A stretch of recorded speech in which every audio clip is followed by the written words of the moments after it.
नमस्कार दोस्तों, स्वागत है आप सभी का हमारे कर्मचारी न्यूज यूट्यूब चैनल पर। दोस्तों इस वक्त की एक और सबसे बड़ी खबर यहाँ पे निकल कर आ रही है। जी हाँ दोस्तों, आप सभी को बता देते हैं, डीए महंगाई भत्ता 4% बढ़ोतरी के बाद अब केंद्र सरकार ने हमारे जितने भी पेंशन फैमिली पेंशन हैं उन सभी के हक में एक बड़ा फैसला यहाँ पे सुनाते हुए इसमें बताया गया कि पेंशनरों की राह हुई है आसान, नहीं काटने पड़ेंगे अब बैंकों के चक्कर, दस्तावेज लेने खुद आएगा बैंक कर्मी।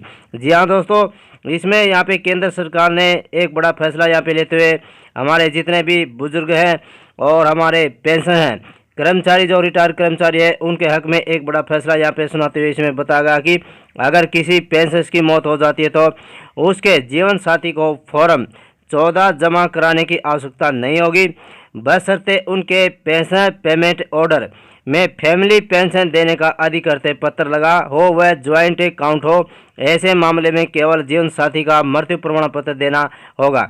आगे इसमें बताया गया कि केंद्र सरकार ने अपने पेंशनरों के लिए नई गाइडलाइन जारी कर दी है। इनके जरिए पेंशन की राह अब आसान बना दी गई है। मौजूदा पेंशन और आने वाले समय में सेवानिवृत्त होने वाले कर्मियों को बैंकों के चक्कर नहीं काटने पड़ेंगे।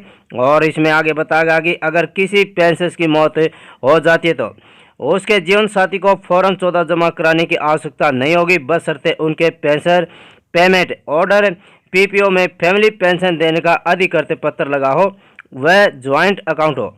ऐसे मामले में केवल जीवन साथी का मृत्यु प्रमाण पत्र देना होगा। फैमिली पेंशन प्राप्त करने के लिए बैंक जीवन साथी को नया खाता खोलने के लिए बाध्य नहीं करेगा। पेंशन को हर वर्ष बैंक में जीवन प्रमाण पत्र जमा कराना पड़ता था, जिसके लिए बैंक अक्टूबर नवंबर में बार बार रिमाइंडर भेजते थे। अब पेंशन से पूछा जाएगा कि वे अपना प्रमाण पत्र घर से ही देने के लिए इच्छुक है तो बैंक कर्मी घर आकर वह पत्र ले जाएगा। इसकी नाम मात्र फीस अधिकतम 60 रुपये होगी। केंद्र सरकार में पेंशन की संख्या करीब 65 लाख है। आगे इसमें बताया कि ग्रुप ए से रिटायर हुए ऐसे पेंशन जो 1 साल के अंदर कोई कमर्शियल एम्प्लॉयमेंट ले लेते हैं तो उनके बैंक को एक घोषणा पत्र देना पड़ेगा। इसमें यह जानकारी निहित होती है कि उन्होंने फला कंपनी या जॉब सेक्टर में काम शुरू किया है और इसके लिए सरकार से अनुमति ली गई है। ऐसे मामले में संबंधित बैंक उनकी पेंशन आगे जारी रखेगा। यदि कोई पेंशन अपनी रिटायरमेंट के 1 साल बाद इस तरह की जॉब करता है तो उसे घोषणा पत्र देने की जरूरत नहीं होगी।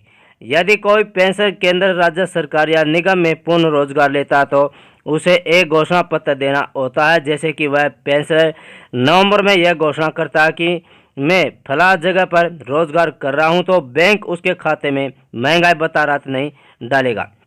और आगे इसमें बताएगा कि अगर पुनः रोजगार लेते समय यदि पेंशन का वेतन उसकी पेंशन को ध्यान में रखकर तय होता तो उसे महंगाई भत्ता लेने के लिए योग्य माना जाएगा। यदि वह ऐसा घोषणा पत्र नवंबर तक जमा कराने में असमर्थ होता तो महंगाई भत्ता राहत उसके खाते में नहीं जमा होगी।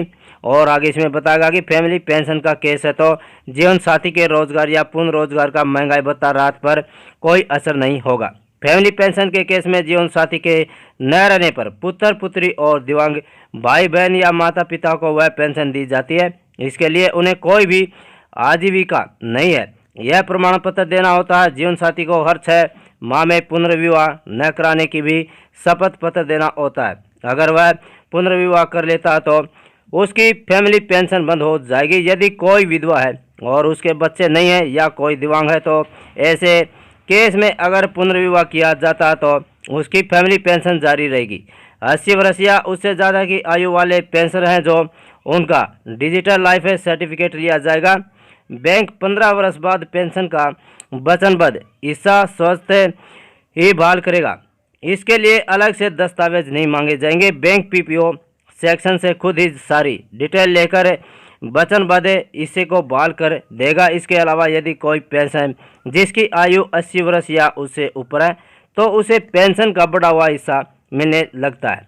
जैसे इसमें आगे बताएगा कि जैसे किसी पेंशन की आयु 80 से 85 साल के बीच है तो बेसिक पेंशन का 20% ज़्यादा पैसा मिलेगा। 85 से 90 साल के बीच आयु है तो उसे 30%, 90 और 95 साल के बीच आयु है तो 40%, 95 से 100 वर्ष के बीच आयु है तो 50% और आयु 100 वर्ष से अधिक है तो उसे बेसिक पेंशन का 100% अतिरिक्त पैसा मिलेगा। और आगे इसमें बताएगा कि ऐसे मामले में पहले कई तरह की औपचारिकताएं पूरी करनी होती हैं, अब वह सब बंद हो जाएंगी। बैंक खुद ही पेंशन का बढ़ा हुआ हिस्सा खाते में डालता रहेगा। इसके लिए कोई दस्तावेज नहीं मांगा जाएगा, यानी पेंशन को किसी भी तरह की परेशानी नहीं होने दी जाएगी। दोस्तों आज की हमारी इस वीडियो में बस इतना ही। आप सभी को पसंद आई तो इसे लाइक कीजिएगा, शेयर कीजिएगा और हमारे चैनल को सब्सक्राइब कीजिएगा। नमस्कार।